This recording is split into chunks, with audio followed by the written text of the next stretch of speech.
grossest thing you've done for an A+.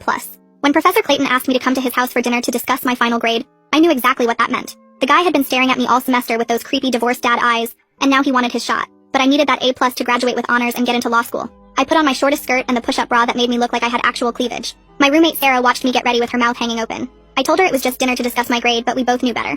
Professor Clayton was in his 40s with gray streaks in his beard, and always wore those wool blazers that smelled like mothballs. He'd lean over my desk during exams and breathe on my neck while checking my work. The drive to his house took 20 minutes and I spent the whole time practicing my excuse to leave early. I'd tell him my roommate was having a crisis or that I had food poisoning. Something believable but urgent. My hands were shaking when I rang the doorbell. A woman answered. Not just any woman, but a gorgeous blonde in yoga pants holding a dish towel. Behind her I could see a normal living room with family photos on the walls and toys scattered on the carpet. "You must be Violet," she said with a huge smile. "Arthur's told us so much about you. Come in, come in." My brain couldn't process what was happening. This was Professor Clayton's wife. He had a wife. A hot wife who seemed genuinely happy to see me. I stood there in my hooker outfit feeling like the world's biggest idiot. Did these people want a three-way? "Arthur, Violet's here," she called out. Professor Clayton appeared from the kitchen wearing an apron that said, "Kiss the cook." He looked at my outfit and his eyebrows went up, but he didn't say anything gross. Instead, he shook my hand like we were at a business meeting. "Violet, thanks for coming. This is my wife Janet, and this is our son Andy." That's when I noticed the kid in the wheelchair by the TV. He looked about 17 with the same dark hair as his dad, but his body was twisted in ways that made it clear he couldn't control his muscles properly. An oxygen tank was attached to the back of his chair with tubes running to his nose. "Hi, Violet," Andy said. His speech was slow and took effort, but his eyes were sharp and focused. He was wearing a Spider-Man t-shirt that matched the one I had at home. We sat down for dinner and I kept waiting for the other shoe to drop. I still thought maybe they were swingers or wanted me to join some weird cult, but dinner was just normal pot roast and vegetables while they asked about my classes and career plans. Andy tried to ask me about the new Marvel movie, but talking seemed to exhaust him. Finally, over dessert, Professor Clayton cleared his throat.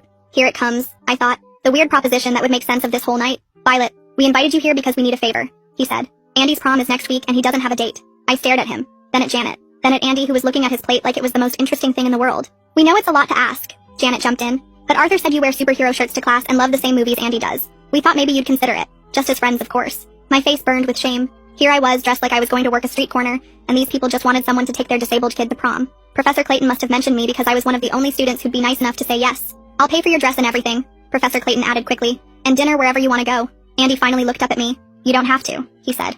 I know it's weird. Something about the defeat in his voice made my chest tight. I thought about all the proms I'd gone to with my quarterback boyfriends and how I'd taken it for granted that someone would always want to go with me. "I'd love to go with you," I heard myself say. The next week flew by. Janet took me dress shopping and we found this gorgeous blue gown that covered everything my slutty outfit hadn't. Andy and I texted about Marvel theories, and he was actually funnier than most guys I knew. When prom night came, I felt weirdly excited. The dance itself was at a hotel ballroom downtown. Andy looked sharp in his tux even sitting in the wheelchair. We slow danced with me kind of swaying while holding his hands. Other kids stared, but Andy didn't seem to notice or care. He was too busy explaining why Iron Man's arc reactor should have killed him with radiation poisoning. Around 10 o'clock, some kids from my economics class invited us to an after party. I almost said no, but Andy begged me to go. He'd never been to a real party before. Against my better judgment, I agreed. The party was at some rich kid's house with no parents home. I parked Andy by the pool and went to get us drinks. When I came back 5 minutes later, a group of football players were standing around him laughing. One of them was holding Andy's oxygen tube. That's when I saw Andy shaking violently in his chair and smelled the unmistakable scent of Mary Jane coming from his oxygen tank. I lunged forward and ripped the oxygen tube from Braxton's hand, while Andy's face was turning purple. The tube hissed as clean air started flowing again, but Andy kept shaking bad. I screamed for someone to call 911 while the football players just stood there laughing like this was some big joke. Braxton was still holding his joint and grinning at me like he'd done something clever. I grabbed his Letterman jacket with both hands and shoved him backward as hard as I could. He went straight into the pool with a huge splash while I dropped to my knees next to Andy. The smoke was still hanging around his face, so I waved my hands trying to clear it away. His body kept jerking in these scary spasms and his lips looked blue even in the pool lights. The other players backed away when they saw Braxton thrashing in the water. I kept one hand on Andy's shoulder to steady him while yelling that Braxton was going to jail for this. Someone must have actually called because I heard sirens getting closer. The paramedics rushed through the backyard gate with their equipment bags and went straight to Andy. They put a new oxygen mask on his face and checked his pulse while asking me what happened. I explained about the smoke in his oxygen line while they loaded him onto a stretcher. They moved fast but careful, keeping his head stable while wheeling him to the ambulance. I climbed in the back with them and held Andy's hand while one paramedic started an IV. My hands were shaking as I called Janet from my phone. She answered on the second ring sounding happy until she heard my voice crack. I told her Andy was on the way to the hospital and something bad happened at the party. She said they'd meet us there and hung up. The paramedic kept checking Andy's oxygen levels and writing stuff on a clipboard. Andy's eyes were closed, but he squeezed my hand a little, which made me feel better. At the hospital, they rushed him straight through the emergency room doors while I had to stay in the waiting area.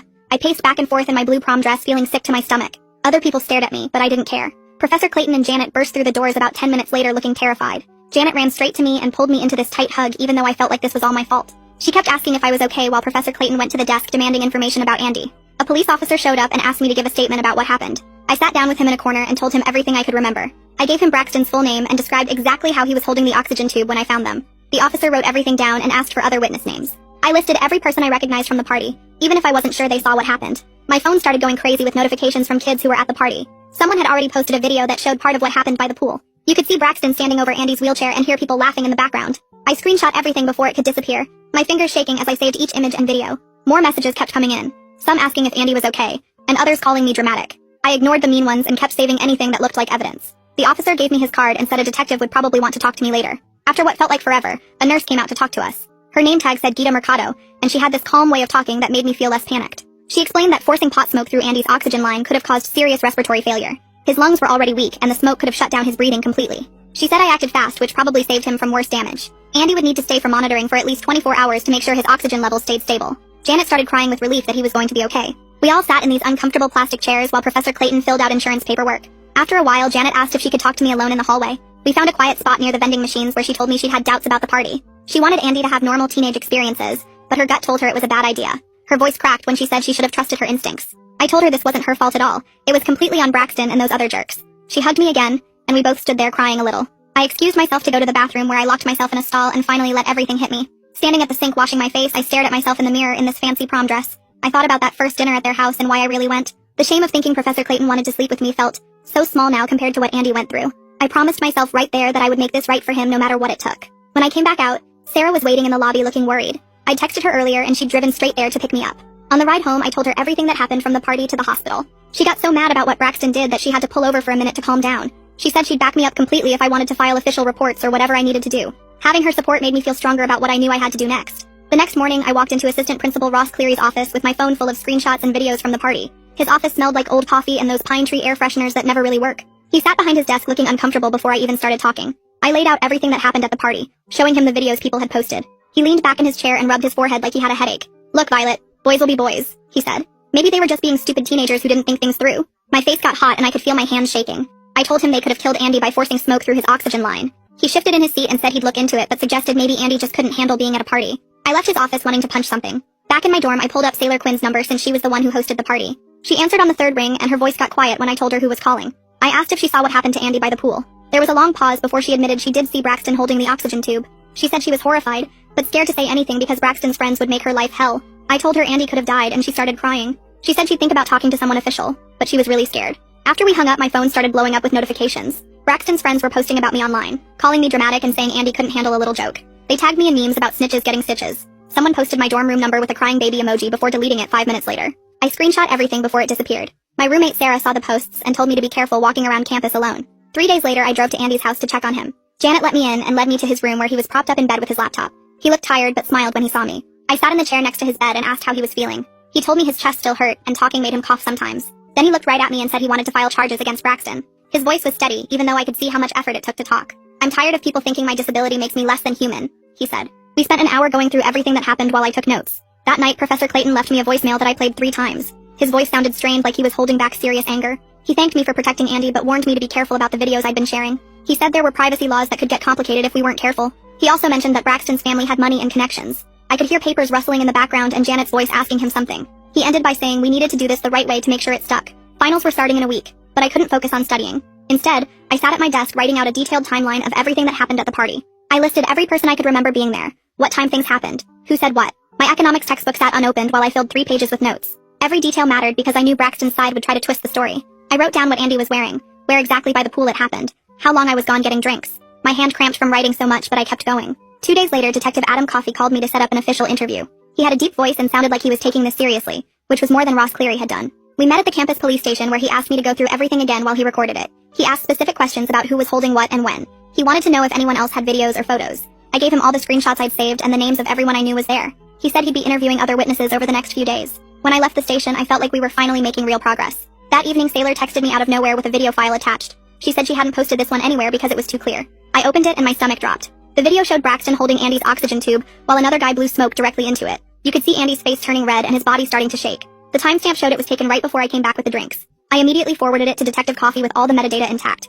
He replied within minutes saying this was exactly what they needed. A week later, Ross Cleary's secretary called to tell me there would be a disciplinary panel hearing. Word spread fast around campus that Braxton's parents had hired some expensive lawyer from the city. Suddenly, kids who were at the party started changing their stories. People who had told me they saw everything were now saying they didn't really see anything clearly. The guy who took the first video said his phone was too far away to show what really happened. Even some kids from my economics class who invited us to the party were backing away from getting involved. That same day, Janet sent me an email that made my chest tight. She thanked me for protecting Andy and standing up for him when it mattered, but she also asked if we could try to keep things low profile for Andy's sake. She was worried about him being known as the disabled kid who got attacked at a party for the rest of his life. She wanted him to have a normal college experience next year. I understood her concern, but felt conflicted about staying quiet when Braxton was still walking around campus like nothing happened. The next morning, I stood outside Professor Clayton's office for 10 minutes before knocking, because I needed that recommendation letter for law school, but everything felt weird now. He looked up from grading papers and motioned me to sit down while pushing his glasses up his nose. I explained that I needed the letter based only on my academic work and nothing else, and watched his face change as he understood what I meant. He nodded slowly and said he'd write it focusing on my test scores and class participation, and we both knew things between us would never be the same.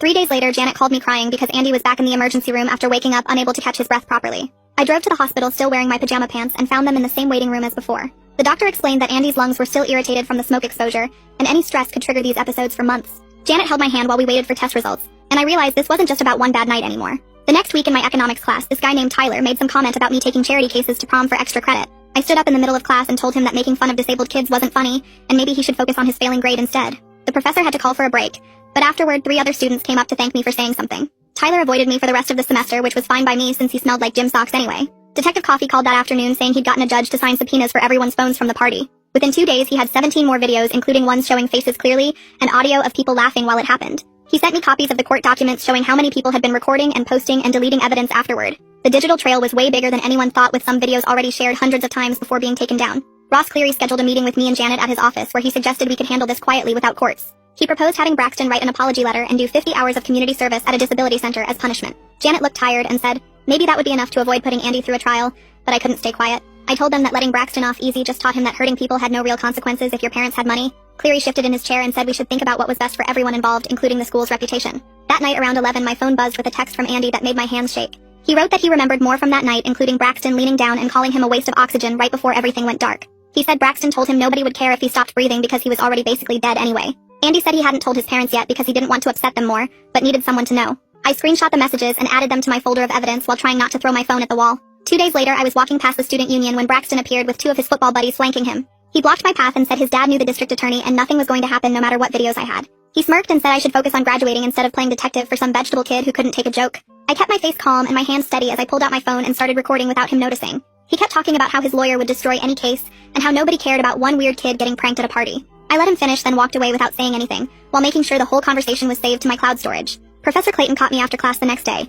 and asked if we could talk privately in his office. He closed the door and stood by his desk looking uncomfortable as he apologized for putting me in such an awkward position with the dinner invitation. He said he realized how it must have looked to me, and that he should have been clearer about his intentions from the start. He rubbed his beard and said he felt terrible about the whole misunderstanding, and wanted to make sure I knew he never meant anything inappropriate. I sat there for a minute, then decided to just tell him the truth about why I dressed that way for dinner. I explained how I thought he wanted something else and had prepared myself to deal with it for my grade. His face turned red and he covered his eyes with his hand, while we both sat there cringing at how badly we'd both misread the situation. After a long silence, he said we should keep things strictly professional from now on, and I agreed immediately. He promised my recommendation letter would focus only on academics, and we shook hands like business partners sealing a deal. Later that week, Sailor found me in the library and sat down looking nervous about something. She said she'd been thinking about testifying at the disciplinary hearing, but was scared of what Braxton's friends might do to her. I told her Detective Coffee could arrange for campus security to be present, and make sure she was protected from any retaliation. She bit her lip and said she'd do it if she could have someone with her for support during the testimony. We spent an hour going over what she remembered and writing it all down so she'd feel prepared when the time came. The hearing was scheduled for Monday morning in the admin building, and I showed up early wearing my most serious outfit. The conference room had a long table with 5 panel members already seated, shuffling through papers and looking uncomfortable. Ross Cleary sat at one end avoiding eye contact, while the others included 2 professors I recognized, and 2 people from student affairs. They'd set up a laptop to show the videos, and had printed copies of all the statements we'd submitted. Andy's written statement was on top of the pile. 3 pages typed by Janet since he couldn't hold a pen steady enough to write it himself. The panel chair started by reading it out loud, and I watched 2 of the members' faces change as they heard Andy describe being called a waste of oxygen before everything went dark. One professor put her hand over her mouth when the statement described how he woke up in the hospital, not knowing if he'd ever breathe normally again. They played the first video next, the one from Sailor's phone that showed Braxton holding the oxygen tube while smoke poured into Andy's mask. The room went completely silent except for Andy's recorded gasping sounds. Then they played the second video someone else had sent me, showing the football players laughing while Andy shook in his chair. The student affairs woman looked like she might throw up. Just as they were about to call the first witness, the door opened and a man in an expensive suit walked in carrying a briefcase. He introduced himself as Braxton's lawyer and immediately asked for the hearing to be postponed since there was an active criminal investigation. He argued the school shouldn't take action until the legal process played out, throwing around terms like due process and potential liability. The panel members looked at each other nervously, and Ross Cleary jumped on the suggestion like a lifeline. After 20 minutes of discussion, they voted to adjourn until the criminal case was resolved, which the lawyer said could take months. I left the building wanting to punch something. Detective Coffee called me that afternoon while I was stress eating ice cream in my dorm. He explained that the district attorney's office had reviewed the case and Braxton would most likely face misdemeanor reckless endangerment charges, not felony assault like I'd hoped. The maximum penalty would be a year in jail but more likely probation and community service. He said proving intent for felony charges was harder when alcohol was involved, and juries sometimes saw these things as pranks gone wrong. I hung up feeling defeated. That night I couldn't sleep, so I opened my laptop and went to our campus Reddit page. I created a throwaway account and typed out everything that had happened, from the prom to the hospital to the hearing getting postponed. I didn't use real names but gave enough details that people would know who I meant. Within an hour the post had 50 comments, and by morning it was the top post with over 300. Half the comments supported Andy and called for justice, while others said I was overreacting to a harmless prank. But then people started sending me private messages saying they'd seen other incidents with the same football players. One girl said Braxton had dumped a kid's wheelchair off a ramp the previous year. Another person had video of him mocking a student with a speech impediment. The campus newspaper picked up the story, and suddenly parent Facebook groups were sharing it everywhere. Moms were posting about their own kids with disabilities and demanding the school take action. The local news called asking for interviews. Even some football players started speaking up, saying Braxton had crossed a line and didn't represent the team. A linebacker named Armand posted that his little brother had cerebral palsy, and what Braxton did was disgusting. 2 days later, the athletic director sent an email to all students announcing Braxton was suspended from the football team pending the outcome of the investigations. It wasn't enough, but at least it was something. His name came off the roster and his locker got cleared out. Some of his friends tried to start a petition to reinstate him, but it only got 12 signatures. The next week, Detective Coffee called with better news. The district attorney had filed formal charges and Braxton had been arrested that morning. His parents posted bail within hours, but at least there was an official record now. The case would move forward even if slowly. He had a court date set for next month and would have to enter a plea. Meanwhile, I still had finals to deal with. Professor Clayton had submitted my recommendation letter to the law schools without mentioning anything about Andy or the whole situation. He kept it strictly about my academic performance and research skills. I managed to get through my exams even though my brain kept wandering to everything that had happened. Somehow I maintained my grades, getting the A I needed in Clayton's class and passing everything else.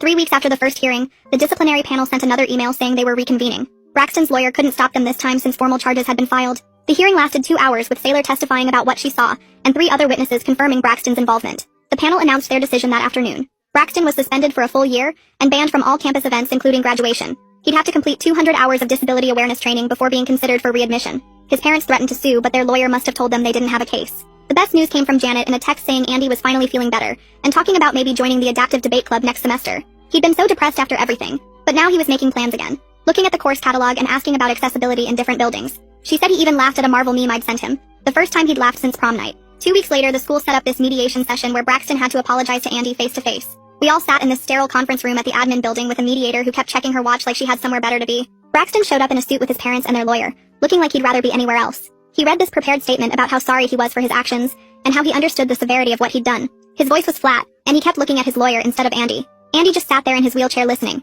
his face totally blank. When Braxton finished, the mediator asked if Andy wanted to respond, but he just shook his head. The whole thing took 20 minutes and they made us sign papers saying the apology had been delivered. Janet gripped my hand so hard it hurt while Professor Clayton's jaw stayed clenched the entire time. The lawyer made sure everything got documented and recorded, saying it would help with the criminal case. That night we all met at Clayton's house to talk about what came next. Janet made pasta, and we sat around their dining table trying to figure out boundaries now that everything had gotten so complicated. Andy said he wanted me to stay in his life as a friend, that I was one of the few people who treated him normal. Professor Clayton cleared his throat and said he appreciated everything I'd done, but understood if I needed distance from their family. I told them I wasn't going anywhere, that Andy was my friend now, and that wasn't changing. We agreed I'd come over once a week to watch movies with Andy, and that Clayton would keep our professor-student relationship strictly professional. Sarah and I stayed up until 3 in the morning that night talking about everything. She'd been there through all of it, bringing me food when I forgot to eat during the hearings and letting me cry on her shoulder when it got too heavy. She told me she was proud of me for standing up for Andy when it would have been easier to walk away. I admitted I'd learned more about myself this semester than in all my other years of college combined. She said watching me fight for Andy made her want to be braver too, to stop staying quiet when she saw wrong things happening. The next morning, I got an email from my top choice law school saying I was on the wait list. My grades were good enough, but they had limited spots and tons of qualified applicants. I spent the whole day writing an addendum to my application about how this experience with Andy showed me why I wanted to be a lawyer. I wrote about seeing how the system failed disabled people, and how I wanted to help change that. I sent it off hoping it would make a difference, but trying not to get my hopes up too much. 3 days later, the disability advocacy group on campus asked me to speak at their community forum. My hands shook as I stood at the podium in front of about 50 people, mostly parents and students with disabilities. I talked about what happened at the party and how important it was to step in when you see someone vulnerable being hurt. I explained how the football players thought Andy was less than human because of his wheelchair, and how that kind of thinking was dangerous. My voice cracked when I described finding Andy blue and shaking, but I pushed through. After I finished, a mom came up with tears in her eyes and thanked me for protecting someone's child when they couldn't be there. A guy in a wheelchair rolled up and said he wished more people understood that disabled doesn't mean worthless. The next week, Saylor found me after my economics final. She pulled me aside and thanked me for having her back during the investigation, when Braxton's friends were pressuring her to stay quiet. She said she'd been scared to lose her social standing, but watching me fight made her realize some things were more important than popularity. We exchanged numbers and she said she wanted to stay in touch, that we'd both been changed by what we saw that night. A few days later, Ross Cleary sent out an email to all students announcing new policies for school events. All chaperones would now need training on students' medical needs and emergency response procedures. Any student with medical equipment would have a designated safe zone at events where they couldn't be separated from their devices. It wasn't enough, but at least the school was admitting they'd failed to protect Andy. The policy changes would help future students even if they came too late for him. Detective Coffee called the next week with news about Braxton's case. The district attorney had offered a plea deal, and Braxton's lawyer had accepted. He'd get 2 years probation and 200 hours of community service specifically with disability organizations. He'd also have to do mandatory counseling about respecting vulnerable populations. Coffee said it wasn't prison time, but it was documented accountability that would follow Braxton forever. If he messed up during probation, he'd face real jail time. The judge had to approve it, but Coffee said that was basically guaranteed given the evidence. 2 months after everything started, Andy invited me over to watch the new Marvel show. We sat in his living room eating popcorn while he explained all the Easter eggs I was missing. There was no awkwardness anymore, just 2 friends hanging out and arguing about whether the show was better than the movies. Janet brought us cookies and Clayton waved from his study, but otherwise they left us alone. Andy laughed at my terrible theories about where the plot was going, and I helped him when his hands cramped up from holding the popcorn bowl. 3 months after that first dinner at Clayton's house, I was checking my email between classes when I saw it. The law school had accepted me off the waitlist for the fall semester. My addendum about Andy must have made the difference because they specifically mentioned my commitment to advocacy in the acceptance letter. I called Andy first, and he cheered so loud his mom came running to check if he was okay. The next few weeks brought news about Braxton that I never expected to hear. Andy texted me one afternoon saying kids from his therapy group had seen Braxton at the disability center doing his community service hours. They said he was actually helping feed some of the younger kids and didn't seem angry about it anymore. Andy said we'd never be friends with him, but maybe the experience was teaching him something. I ran into Janet at the campus coffee shop a month later, and she told me she'd started volunteering with the disability advocacy group that formed after what happened. She was helping them push for better training for campus security and party monitors. We sat together for 20 minutes while she showed me the new policies they were proposing. She squeezed my hand before leaving and said having something positive to focus on was helping her process everything. Professor Clayton asked me to stay after class one day to discuss my senior thesis proposal. He marked up my draft with helpful notes and suggested 3 books that would strengthen my argument. There was no weirdness between us anymore, just a normal professor helping a student who wanted to learn. He even wrote me a second recommendation letter for a scholarship I was applying for. The professional boundaries were clear now, and somehow we'd turned that awful first dinner into something actually valuable. Andy called me screaming with excitement in April because he'd gotten his acceptance letter to our university. He was starting in the fall as a political science major, and already had meetings set up with the Disability Services Office about accommodations. He said watching the system fail him had made him want to fix it from the inside. His mom was already looking at accessible apartments near campus. I helped him register for classes, and we picked out 2 that we could take together. Sailor found me outside the library to tell me about the new organization she was starting. She'd gotten funding from student government to create a bystander intervention program for parties. She wanted students trained to spot dangerous situations and know how to step in safely. She said watching me fight for Andy had shown her that one person really could make a difference. The program already had 30 volunteers signed up for the first training session. She asked if I'd speak at their first meeting about recognizing medical emergencies. Finals came and went, and somehow I managed to keep my grades up despite everything. The day grades posted, I had my 3.9 GPA and the honors designation I'd worked so hard for. My acceptance to the district attorney's summer internship program came the same week. They specifically mentioned my experience with victim advocacy in the acceptance email. The internship coordinator said they needed people who understood why protecting vulnerable populations mattered. I'd spend the summer working on real cases and learning how the system actually worked. My graduation day was perfect May weather, and my parents drove up to watch me walk across the stage. Andy rolled up to the reception in his wheelchair that he'd covered in Marvel stickers and superhero decals. He'd added racing stripes down the sides and LED lights under the seat that pulsed different colors. He grabbed my hand and thanked me for seeing him as someone worth protecting, when everyone else just saw his chair. I told him he'd shown me what real strength looked like, and that our friendship was the best thing to come out of that whole mess. We took pictures together in our matching Spider-Man shirts that we'd planned weeks ago. Sarah helped me pack up my dorm room the next week, and we sorted through 4 years of college stuff. I found the outfit I'd worn to that first dinner at Clayton's house stuffed in the back of my closet. Sarah laughed when I held up the tiny skirt,